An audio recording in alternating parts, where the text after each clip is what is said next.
could you tell us about the experiences you've seen at the women's clinic as well? I was wondering about the legal aspects and why, if there are criminal acts going on, that the authorities have not been able to shut it down. Well, we have been reporting the illegal abortions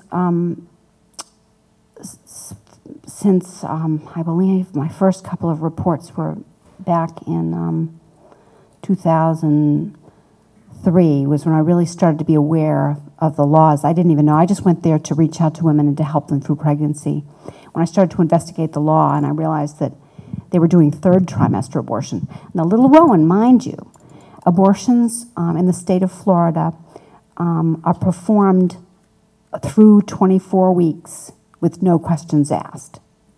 So Rowan was born in the second trimester.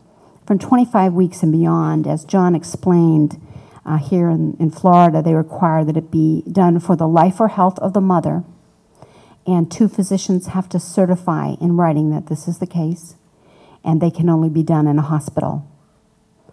And James Pendergraft came here to Orlando advertising that he did abortions up to 28 weeks. We met women much further along than that, a woman at 35 weeks. So we know that they were doing them in the third trimester. When I reported this to the Agency for Healthcare Administration, which is the watchdog over abortion clinics and nursing homes, they did an investigation, and they went and asked for all the medical records of women who had third trimester abortions. Well, they didn't take all of them. They took 11. Of the 11 that they were given, none of them were done legally. They weren't for the life or health of the mother. They weren't certified by 2 physicians, and it was done outside a hospital. And when I asked the Agency for Healthcare Administration why they didn't do anything about that, they said one of the offices here in Orlando said, frankly, we just don't know what to do about it, and our attorneys are looking into it. So it just continued and continued, and there was a point at which James Pendergraft was charged with performing illegal abortions, and his medical license was suspended. He was also dispensing narcotics without a license.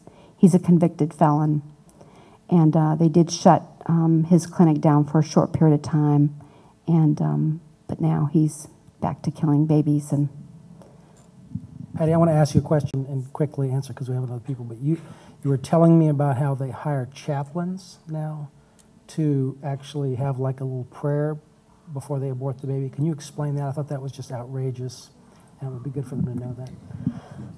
Yeah, if you go online, Google George Tiller, you'll go to his abortion clinic.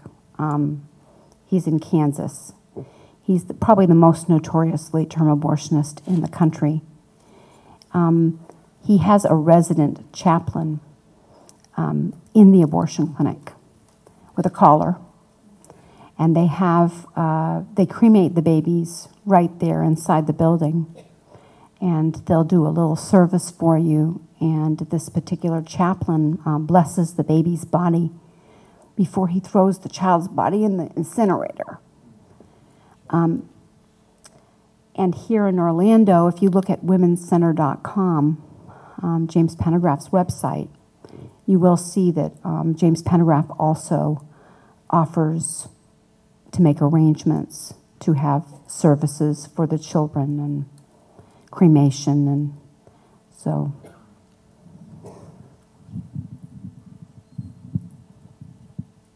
Yes, I'm ready.